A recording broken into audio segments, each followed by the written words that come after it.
10वीं कक्षा के छात्रों को बहुत बहुत शुभकामनाएं। भगवान से प्रार्थना है कि आप सब कुशल मंगल रहें और कोरोना रूपी महामारी से बचते रहें। हम जो है आज 6 जुलाई से काव्य खंड प्रारंभ करते हैं। जो मैडम ने नहीं पढ़ाया था, आपको काव्य खंड छोड़ दिया था, तो उसे आज प्रारंभ करते हैं। और सबसे पहला चैप्टर जो है सूरदास जी के पद से अवतरित है और उसका नाम है पद। वैसे तो उद्धव तुम हो अति बड़े भागी, ऐसे भी ये लाइन भी लिखी है। तो यहाँ पर जो है हम पहले सूरदास जी के बारे में जान लेंगे, उसके बाद हम जो है काव्य खंड में चलेंगे कि इसकी कविता क्या है और उसके बारे में हम जानेंगे। तो सबसे पहले मैंने जो है आपको शब्दार्थ बताए थे याद करने, ताकि ये काव्य पाठ अच्छी तरह से हम समझ सकें। फिर भी मैं प्रयास करूंगा कि एक-एक शब्द का अर्थ बताऊंगा, आपको समझाऊंगा और आप उसको ध्यान से सुनेंगे, समझेंगे तो कोई मुश्किल नहीं है। बड़ा आसानी से आप समझ जाएंगे कि पाठ में तो सूरदास जी ने क्या-क्या कहा है इसमें। और इसके बारे में बताऊं तो मैं ये जो काव्य खंड है, सूरदास जी ने सुरसागर लिखा है और सुरसागर का भ्रमर गीत जो है एक भाग है। और उसी से भ्रमर गीत का अर्थ होता है बवरे का गीत। और बवरे के माध्यम से जो है यानी यहाँ पर उद्धव जो श्री कृष्ण के परम मित्र थे, उसको बावरे के माध्यम से गोपियों ने समझाने का प्रयास किया है कि उनके हृदय में श्री कृष्ण के प्रति कितना प्रेम है। और ये मैं बताऊंगा जब काव्य खंड शुरू करेंगे कि क्या है इसके पीछे कहानी, ताकि ये कैसे प्रारंभ होता है काव्य खंड। तो अभी हम आते हैं सबसे पहले सूरदास जी के बारे में जानने के लिए। तो सबसे पहले हम सूरदास जी के बारे में जान लेते हैं कि इनका जन्म कब और कहाँ हुआ है। तो सूरदास जी का जन्म जो है 1478, कई बुकों में जो है थोड़ा बहुत अंतर लिख रखा है, 1479 भी लिख रखा है, लेकिन एनसीईआरटी में 1478 लिखा हुआ, क्योंकि माना जाता है, निश्चित रूप से नहीं कह सकते कि उनका जन्म 1478 में ही हुआ है। एक मान्यता के अनुसार उनका जन्म मथुरा के निकट रोनकता यानी रेणुका क्षेत्र से प्रसिद्ध है। तो उनका जन्म स्थान दिल्ली के पास से ही नामक स्थान पर भी माना जाता है। यानी एक मान्यता के अनुसार तो रेणुका क्षेत्र में, और दूसरी मान्यता है यानी लोग मानते हैं कि उनका जन्म स्थान दिल्ली के पास से ही नामक स्थान पर हुआ था। महाप्रभु वल्लभाचार्य के शिष्य सूरदास, अर्थात इन्होंने गुरु किसको बनाया है, सूरदास जी ने महाप्रभु वल्लभाचार्य जी को बनाया है, जो भागवत के अच्छे जानकार थे, श्री कृष्ण की कथाएं करते थे। तो उनको जो है सूरदास जी ने जो है अपना गुरु बनाया और उनके शिष्य बन गए सूरदास। तो अष्ट छाप के कवियों में सर्वाधिक प्रसिद्ध हैं, यानी 8 प्रसिद्ध कवि जो अष्ट छाप जो होती है एक काव्य शैली होती है, तो उसमें सर्वाधिक प्रसिद्ध कवि माने जाते हैं सूरदास जी। वे मथुरा और वृंदावन के बीच गौ घाट पर रहते थे और श्रीनाथ जी के मंदिर में भजन कीर्तन करते थे। सन 1583 में पारसोली नामक स्थान है, उत्तर प्रदेश में ही उनका निधन जो है वहां पर हो गया था। तो यहाँ जान लेते हैं कि कब इनका जन्म हुआ है। सन 1478 में इनका जन्म हुआ है। और एक मान्यता क्या है, इनका जन्म कहाँ पर माना जाता है, रोनकता यानी रेणुका क्षेत्र में माना जाता है। और दूसरी मान्यता क्या है कि इनका जन्म जो है दिल्ली के नजदीक सिही नामक एक स्थान है।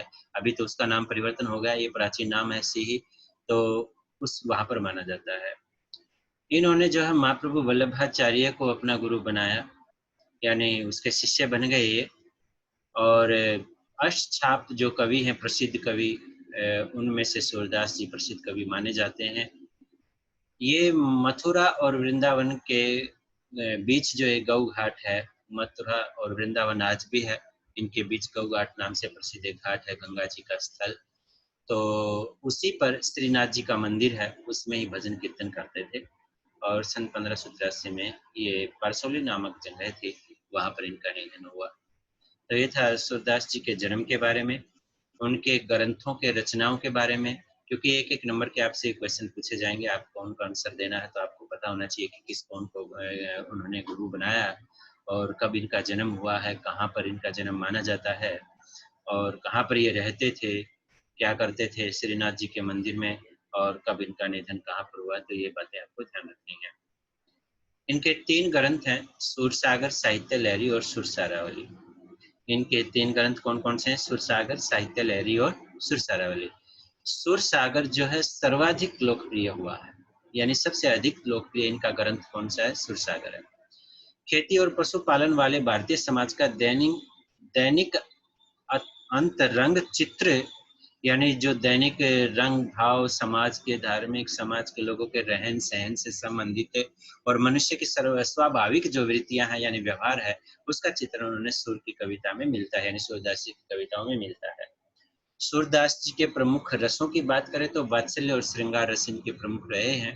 हमें वात्सल्य रस के बारे में पता है, मैंने व्याकरण में आपको पढ़ाया था कि जो बच्चों के प्रति जो प्रेम दिखाया जाता है काव्य में, वो वात्सल्य रस होता है, और श्रृंगार नायक नायिका के प्रेम जो दिखाए जाते हैं श्रृंगार रस होते हैं, और इसके दो भेद बताए थे, संयोग और वियोग श्रृंगार बताए थे। तो ये वात्सल्य और श्रृंगार के श्रेष्ठ कवि माने जाते हैं। कृष्ण और गोपियों का प्रेम सहज मानवीय प्रेम की प्रतिष्ठा करता है। सूर ने मानव प्रेम की गौरव गाथा के माध्यम से सामान्य मनुष्यों को हीनता बोध से मुक्त किया। यानी यहाँ पर जो सामान्य मनुष्य हैं, मनुष्य क्या जो प्रेम है, आपसी प्रेम है, उसका गौरव क्या है, और हमें आपस में हीन भावना से नहीं रहना चाहिए। तो उस ज्ञान से जो इन्होंने मुक्त कराया और लोगों में जीने की ललक जो है वो पैदा की। कविता में ब्रज भाषा का निखरा हुआ रूप है, यानी कौन सी भाषा का इस कविता में प्रयोग किया, तो वह ब्रज भाषा। ज्यादातर जो है सूरदास जी अवधी और ब्रज भाषा में लिखते हैं, तुलसीदास जी भी अवधी और ब्रज भाषा में लिखते हैं। तो इन्होंने ब्रज भाषा में जो है यहाँ पर इस कविता को रचा है, और वह चली आ रही लोक गीतों की परंपरा की ही श्रेष्ठ कड़ी है।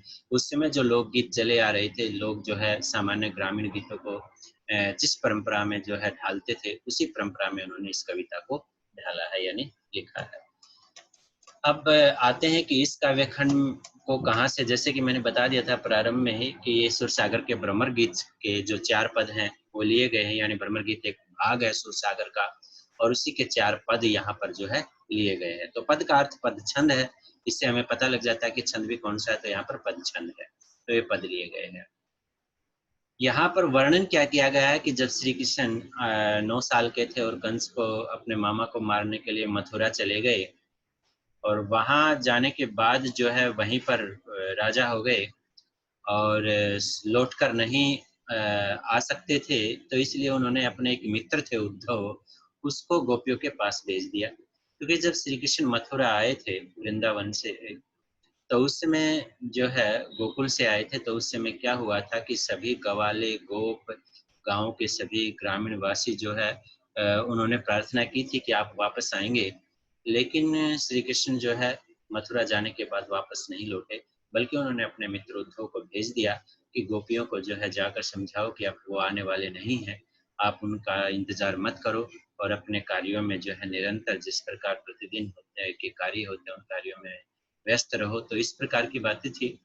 तो उद्धव ने निर्गुण ब्रह्म एवं योग का उपदेश दिया और गोपियों की विरह वेदना को शांत करने का प्रयास जो है किया इस कविता में, कि जो है जो विरह था, विरह वेदना क्या होती है, जब नायिका अपने नायक से दूर रहती है तो वो दुख होता है, वो विरह योग माना जाता है। वियोग जो होता है उसको विरह वेदना के दुख को माना जाता है, और यहाँ पर सभी गोपियों को नायिकाओं के रूप में बताया गया है, क्योंकि श्री कृष्ण वैसे तो यहाँ पर जो है एक भगवान का, एक भक्त के प्रति प्रेम जो है, वो भक्त अपने भगवान के बिना बेचैन है, तो वो दर्शाया गया है।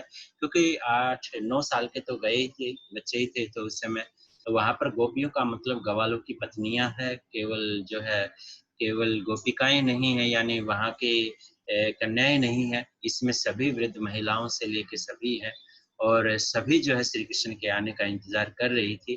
तो इसमें सभी है, कुछ जो इसकी व्याख्या गलत ढंग से करते हैं, तो ऐसे बताया गया है। तो गोपियां ज्ञान मार्ग की बजाय प्रेम मार्ग को, यानी अपने ईश्वर के प्रति प्रेम जो है उस मार्ग को पसंद करती हैं। तो इस कारण उन्हें उद्धव का जो सुस्त यानी सूखा संदेश पसंद नहीं आता है, क्योंकि उस संदेश में कोई रस नहीं है। तभी वह एक भंवरा आ जाता है, और भंवरा मतलब भ्रमर होता है जो फूलों पर घूमता फिरता है, एक छोटा सा पंछी कह सकते हैं। यहीं से भ्रमर गीत का प्रारंभ होता है, यानी भ्रमर गीत भाग का प्रारंभ होता है। और गोपियां सीधे उद्धव को उलाहने नहीं देती हैं, बल्कि भंवरे के माध्यम से उद्धव पर व्यंग्य के बाण छोड़ती हैं, यानी उनको जो है बताने के लिए कि हमारा श्री कृष्ण के प्रति कितना प्रेम है। तो पहले पद में गोपियों की यह शिकायत सही लगती है कि यदि उद्धव कभी स्नेह के धागे में बंधे होते तो विरह की वेदना को अनुभूत अवश्य कर पाते। यानी यदि प्रेम के धागे में उद्धव बंधे होते तो इस दुख को जरूर अनुभव कर पाते। दूसरे पद में गोपियों की यह स्वीकारोक्ति कि उनके मन की अभिलाषाएं मन में ही रह गई, यानी उन्होंने स्वीकार किया कि उनकी मन की इच्छाएं थी वो मन में ही रह गई, यानी श्री कृष्ण से जो अपनी इच्छाएं कहना चाहती थी वो उनके मन में ही रह गई। तो कृष्ण के प्रति उनके प्रेम की गहराई को अभिव्यक्त करते हैं दूसरे पद में कि किस प्रकार कृष्ण के प्रति उनका प्रेम है, तो अनेक उदाहरणों के माध्यम से सामने रखती हैं। और तीसरे पद में उद्धव की योग साधना को कड़वी ककड़ी जैसा बताकर है कि जैसे कड़वी ककड़ी होती है, मुंह में जाते ही पूरे मुंह को कड़वा कर देती है, तो ऐसे ही श्री उद्धव के संदेश को जो है कड़वा बताती हैं और एक निष्ठ प्रेम में दृढ़ विश्वास प्रकट करते हैं कि हमारा प्रेम जो है एक जगह है, वो कभी इधर उधर जाने वाला नहीं है। तो इस प्रकार करते हैं। और चौथे पद में उद्धव को ताना मारती हैं कि कृष्ण ने अब राजनीति पढ़ ली है, अतः गोपियों द्वारा उद्धव को राज धर्म का याद दिलाया जाता है कि राजा का धर्म क्या होता है, यानी राजा का धर्म प्रजा का हित करना होता है, तो ये दिलाया जाता है और प्रजा को सताना नहीं होता है। तो इसलिए गोपियों ने राजधर्म को याद दिलाया है। ये सूरदास की लोक धार्मिकता को दर्शाता है कि लोग जो है किस प्रकार राजा के प्रति आस रखते हैं, वो इस काव्य में दर्शाया गया है। तो ये है इसका प्रारंभ परिचय। अब हम आते हैं काव्य खंड में, पहले पद में आते हैं। तो किस प्रकार इस पद में हम समझ गए कि यहाँ पर उद्धव जो है गोपियों के पास आए हैं और वो गोपियों से कहते हैं, संदेश देते हैं कि अब श्री कृष्ण को भूल जाना चाहिए, अब वो आने वाले नहीं हैं। तो उसी पर जो है गोपियां कहते हैं कि उद्धव तुम हो अति बड़भागी, अपरस रहत स्नेह तगाते नाहिन मन अनुरागी, पुर इनि पात रहत जल भीतर तारस देह न दागी, ज्यों जल माहा तेल की गागरी बूंद न ताको लागी, प्रीति नदी में पाँव न बोरियो दृष्टि न रूप परागी, सूरदास अबला हम भोरी गुर चाटी जो पागी। कि उद्धव है उद्धव, उद्धव कौन है? श्री कृष्ण के मित्र हैं। क्या करने आए हैं? गोपियों को योग का संदेश देने आए हैं, अर्थात योगियों की तरह श्री कृष्ण के प्रेम को भूल जाना और केवल अपने कार्यों में ध्यान लगाना। तो उद्धव को ही गोपियां कह रही है कि उद्धव तुम हो अति माने अत्यधिक, बड़भागी माने बड़े भाग्यशाली। के उद्धव तुम अत्यधिक भाग्यशाली हो, यानी बड़े भाग्यशाली हो।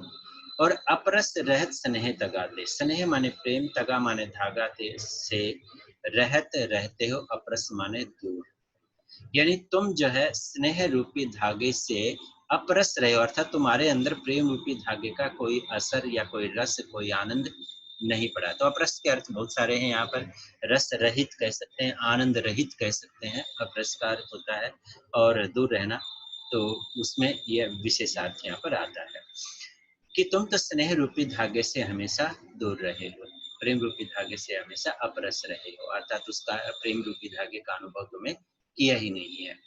नाहिन और न ही मन अनुरागी, न ही तुम्हारा मन जो है प्रेमी है, अनुराग का अर्थ होता है प्रेमी, अनुरागी प्रेमी है, और न ही तुम्हारा मन जो है प्रेमी है, अर्थात दूसरे के प्रेम को समझने वाला है। पुर इनी पात रहत जल भीतर, पुर इनी कमलिनी, कमल जो होता है पानी में जो होता है, और उसी का जो पत्ता होता है उस पत्ते के बारे में, पात का अर्थ होता है पत्र, कमल पत्र, रहत माने रहता है, जल भीतर माने जल के अंदर रहता है, और ता रस, और उस पर, रस माने जल की, वैसे रस का अर्थ स्वाद आनंद होता है लेकिन यहाँ जल के रूप में लिया गया है। देह माने उस पत्ते के शरीर पर, न दागी माने दाग नहीं पड़ता।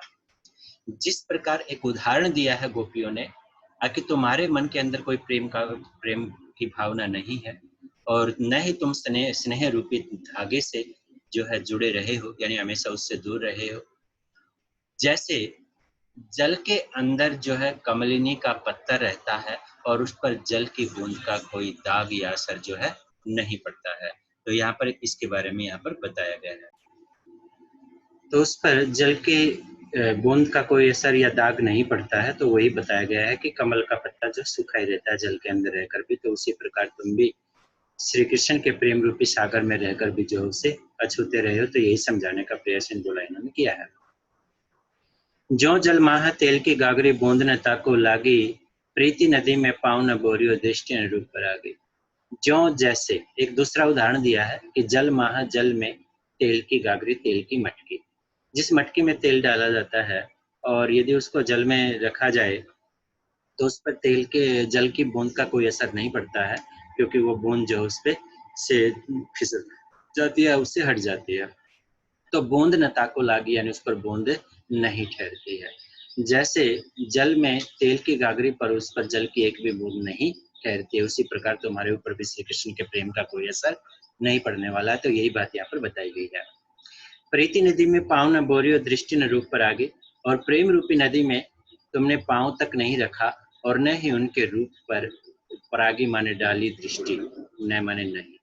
यानी प्रीति नदी यानी प्रेम रूपी नदी में पाँव न बोरियो, पाँव नहीं डाला, यानी तुमने प्रेम रूपी नदी में पाँव ही नहीं रखा। और दृष्टि तुम्हारी नजर न माने नहीं, रूप माने उनके रूप पर परागी माने पड़ी, और न ही तुम्हारी दृष्टि उनके स्वरूप पर कभी पड़ी, यानी श्री कृष्ण के रूप पर पड़ी। सूरदास जी कहते हैं कि गोपियां कह रही हैं कि अबला, हम तो अबला हैं, यानी कमजोर हैं, हम भोली हैं, गुड़ चाटी जो पागे, हम तो ऐसे ही हैं जैसे गुड़ से चाटी माने चींटी, जो माने जैसे पागी माने चिपटी रहती, यानी जैसे गुड़ से चींटी जो है चिपकी रहती है, हम तो वैसी ही है, हम अबला हैं, कमजोर महिलाएं हैं, हम भोली हैं। यानी उन्होंने एक स्थिर उदाहरण जो है, एक स्टिक उदाहरण दिया कि जैसे चींटी गुड़ के चिपकी रहती है और उससे उससे यदि गुड़ से अलग करेंगे तो कई बार उसके प्राण ही चले जाते हैं, तो वैसे ही हमें भी यदि श्री कृष्ण से अलग करने का प्रयास किया गया तो हम जो है हमारे प्राण ही जाने वाले हैं। तो ये बात यहाँ पर की गई है। तो यहाँ पर उद्धव कि तुम अत्यधिक भाग्यशाली हो और तुम स्नेह रूपी धागे से हमेशा अपरस रहे हो, यानी स्नेह रूपी धागे से तुम अलग रहे हो और न ही तुम्हारे मन में कोई प्रेम है।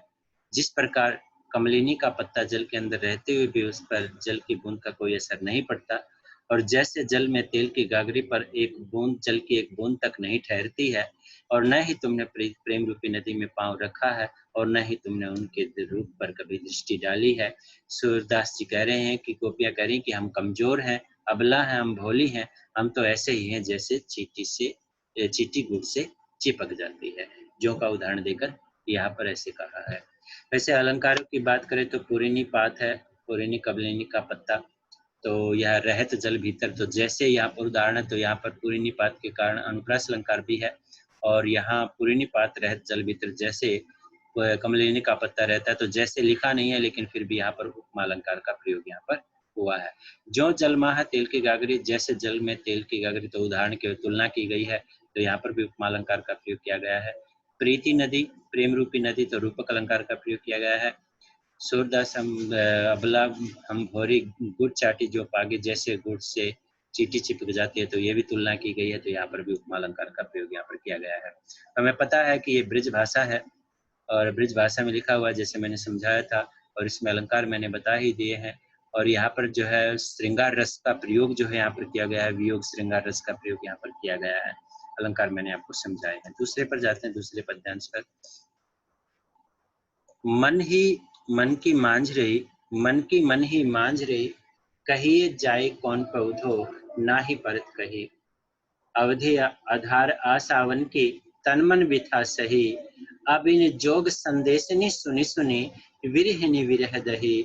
चाहती होती गुहार जित ही ते, उठते धार बही।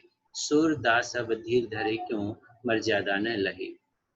मन की मन ही मांझ रही, यानी हमारी मन की बात मन में ही मांझ रही, रह गई, यानी हमारी मन की बात मन में ही रह गई, यानी हम जो श्री कृष्ण से अपने मन की बात कहना चाहती थी वो अब हमारे मन में ही रह गई, अर्थात हम कह नहीं पाए। कहिए कहो जाई कौन पे, उधो के उधो जाई कौन पे, किसके पास जाए, जाई माने जाए, कहिए कहो कौन पे जाए, किसके पास जाए। उद्धव हे उद्धव कहो हम किसके पास जाएं। ना ही परत कही, ना ही माने नहीं, परत माने समझ में, कहीं माने कहीं भी आ रहा, यानी हमारी समझ में कुछ नहीं आ रहा, कहीं नहीं आ रहा है कि हम किसके पास जाएं, क्योंकि हम तो अपने मन की बात जिसे कहना चाहते थे वो तो आए नहीं। अभी उद्धव बताओ हम किसके पास जाएं, हमारी समझ में कुछ नहीं आ रहा। अवधि आधार, यानी उस अवध के आधार, आस आवन की, आने की आस थी, उस अवधि के आधार की यानी श्री कृष्ण के आने की आस थी, इसीलिए तन मन व्यथा सही, इसलिए हमने तन मन के दुख को सही माने सहन किया। बिथा माने दुख, मन की पीड़ा, मन बिथा, मन की पीड़ा को सही माने सहन किया। आस माने संभावना, आवन माने आने की, अवधि आधार, अवधि के आधार यानी इस समय के आधार यानी श्री कृष्ण के बारे में यहाँ पर बात की गई है।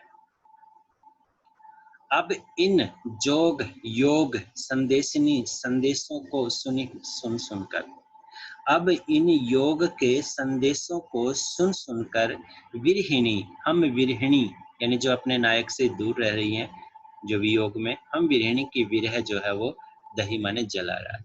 अब इन योग के संदेशों को सुन सुनकर हम विरहिणियों को यह विरह जो है दही माने जला रहा है, यह और अधिक जो है दहन कर रहा है, जला रहा है। ये विरह यानी दूर रहने का जो दुख है। चाहती थी होते ही वहीं से गुहारी, गुहार यानी जहां से हम अपनी गुहार लगाना चाहती थी, होते ही जितही थे, जहां से होते माने वहीं से, उठते धार बही यानी वहां से ये योग रूपी धारा जो है बहने लगी। चाहती थी, गुहारी माने गुहार, जितही जहां से यानी जहां से हम अपनी प्रार्थना जो है वो करना चाहती थी, या जिससे भी, यानी हम चाहते थे कि उद्धव आए हैं और हमसे प्रार्थना करेंगे तो शायद हमारी बात जो है मान ली जाए, वहीं से यानी उससे यानी उस योग रूपी यानी उद्धव से ही धार माने ये योग रूपी धारा बही माने बहने लगी, अर्थात संदेशों की ये धारा बहने लगी। जहां से मैं अपनी प्रार्थना की गुहार लगाना चाहती थी, वहीं से ये योग रूपी धारा जो है बहने लगी, अर्थात योग रूपी संदेश की धारा जो है वो बहने लगी, ये बताया गया। सूरदास जी कहते हैं कि गोपियां कह रही हैं कि अब धीर धरें क्यों, कि अब धैर्य धारण क्यों करें। धीर माने धैर्य, धैर्य माने धारण, क्यों क्यों अब धैर्य धारण क्यों, यानी अब धैर्य धारण क्यों करें, क्योंकि मर्यादा न रही, क्योंकि अब कोई मर्यादा ही न रही। न रही मीन्स न रही, क्योंकि अब तो कोई मर्यादा ही नहीं रही, क्योंकि से आने की बात कहकर गए थे और स्वयं ना आकर उन्होंने उद्धव को भेज दिया। तो इससे स्पष्ट पता लगता है कि मर्यादा का उल्लंघन तो उन्होंने स्वयं ही कर दिया, और हम जहाँ से अपनी प्रार्थना की गुहार लगाना चाहते थे वहां से योग रूपी धारा बहने लगी। तो अब धैर्य धारण क्यों करें, क्योंकि अब कोई मर्यादा ही नहीं रही। तीसरे पद्यांश में जाते हैं कि हमारे हरि हारिल की लकड़ी, मन क्रम वचन नंद नंदन उर, यह दृढ़ करी पकड़ी, जागत सोवत स्वप्न दिवस निशी, कान्ह कान्ह जकरी, सुनत जोग लागत है सो, जो करवी ककरी। सो तो व्याधि हमको ले आए, देखी सुनी न करी, यह तो सुर तिन्ही ले सौंपो, जिनके मन चक्री। जिनके मन चक्री की तरह चंचल हैं। चक्री जो चलती है, घूमती है, चक्री जो भी चलाते हैं बच्चे, वो भी लट्टू आदि घुमाते हैं, और बहुत सारे वैसे श्री कृष्ण के चक्कर को चक्री भी कह सकते हैं। तो वो चक्री की बात यहाँ पर की गई है। चलो हम इसको समझते हैं कि हमारे जो हरि हैं, यानी हमारे जो भगवान हैं, प्रभु हैं, वो हारिल की लकड़ी है, वो हारिल पक्षी की लकड़ी है। ये उन्होंने एक उदाहरण दिया। हारिल पक्षी जो हरे पंखों वाला होता है, जो लकड़ी ले जाता है और उससे अपने घोंसला, वैसे ज़्यादातर पक्षी जो है लकड़ियों से अपना घोंसला बनाते हैं, तो ये आरिल पक्षी विशेष रूप से कहा गया है। तो आरिल पक्षी जो है अपनी लकड़ी को नहीं, पैरों की लकड़ी को नहीं छोड़ता है, जो घोंसले बनाने के लिए लेकर जाता है। तो वही बात यहाँ पर की गई है कि हमारे भगवान तो हारिल पक्षी की लकड़ी की तरह है, अर्थात हम उसे छोड़ने वाले नहीं है, भले ही हमारे प्राण चले जाएं। तो आरिल पक्षी का उदाहरण उन्होंने दिया है लकड़ी, लकड़ी का अर्थ लकड़ी, तो उन्होंने दिया है।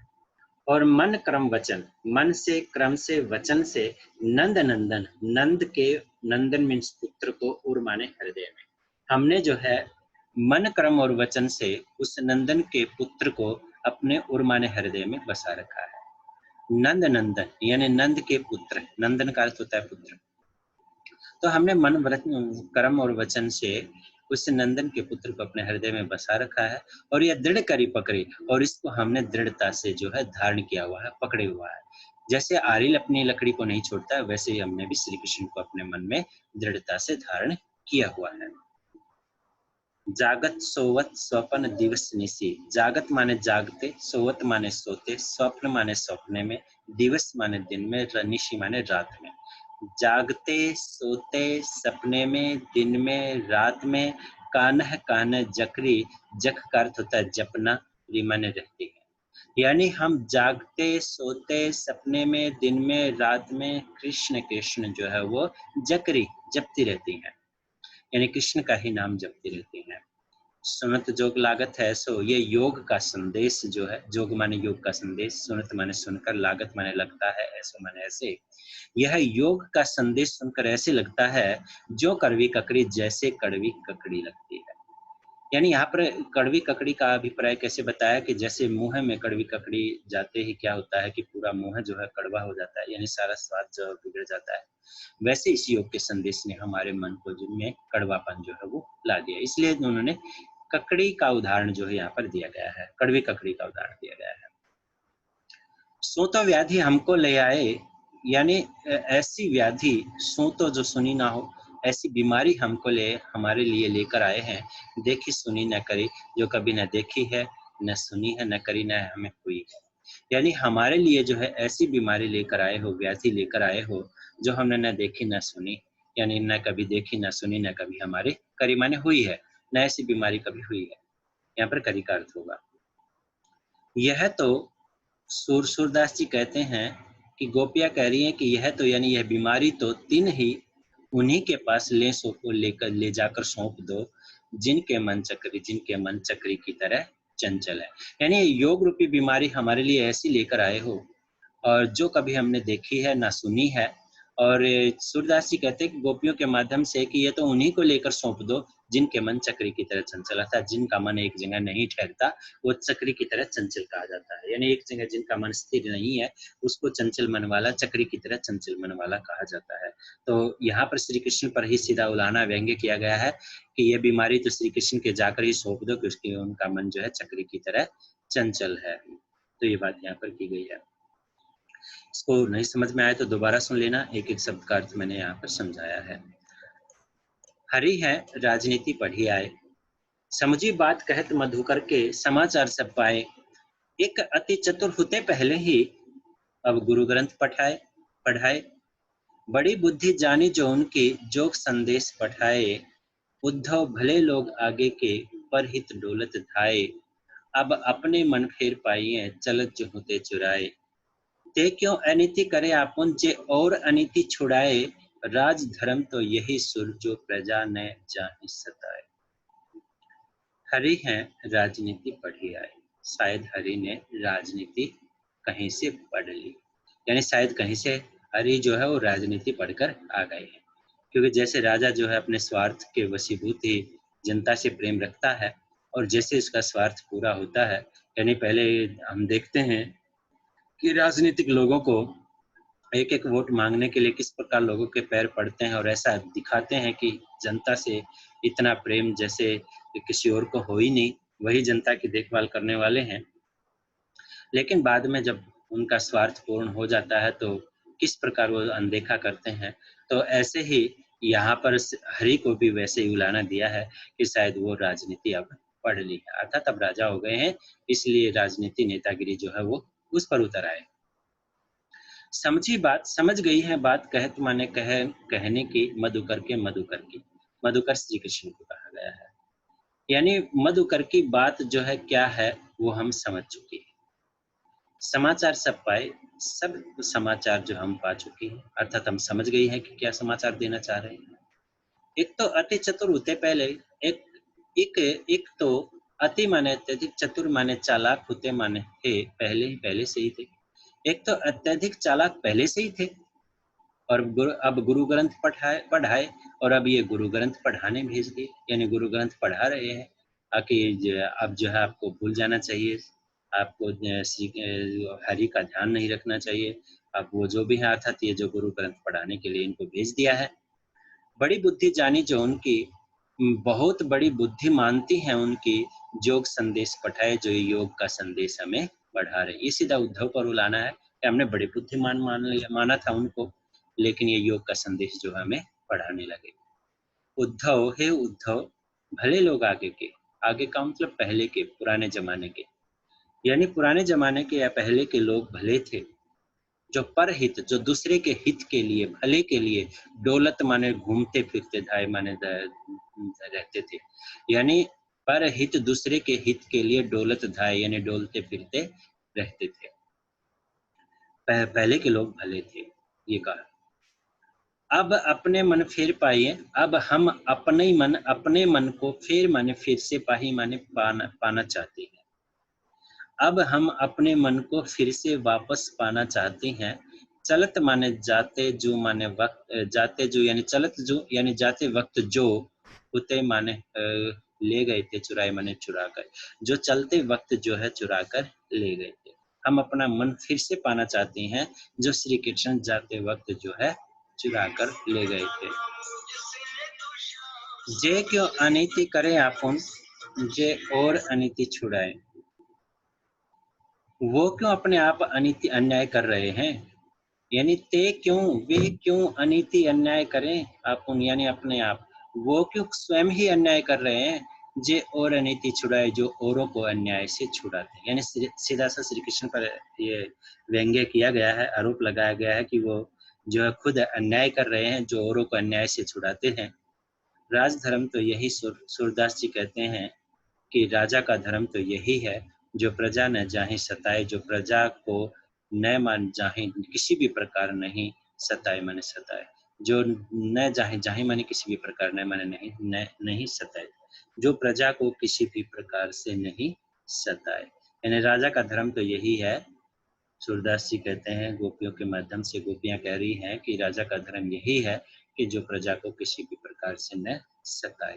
तो राजा का धर्म क्या होना चाहिए, ये भी गोपियों ने यहाँ पर बता दिया कि राजा का धर्म है जो है प्रजा को नहीं सताना चाहिए। तो ये था, तो मैंने समझाने का प्रयास किया एक एक बात को। तो आपको इनको जो है कवि परिचय संबंधित जो भी प्रश्न उत्तर हैं वो कुछ पीडीएफ भेज दी जाएंगी, वो आपको करने हैं। और इनके जो है पद्यांश आधारित प्रश्न उत्तर हैं वो भेजे जाएंगे, वो मैं समझा दूंगा, फिर वो लिखने हैं। अभी आपको इसकी सप्रसंग व्याख्या जो है वो अच्छी प्रकार से आपको इनके अर्थ जो है वो और इनकी व्याख्या जो है अच्छी प्रकार से आपको याद करनी है, और इसके शब्दार्थ जो याद कर लेना है। चलो आज इतने हैं।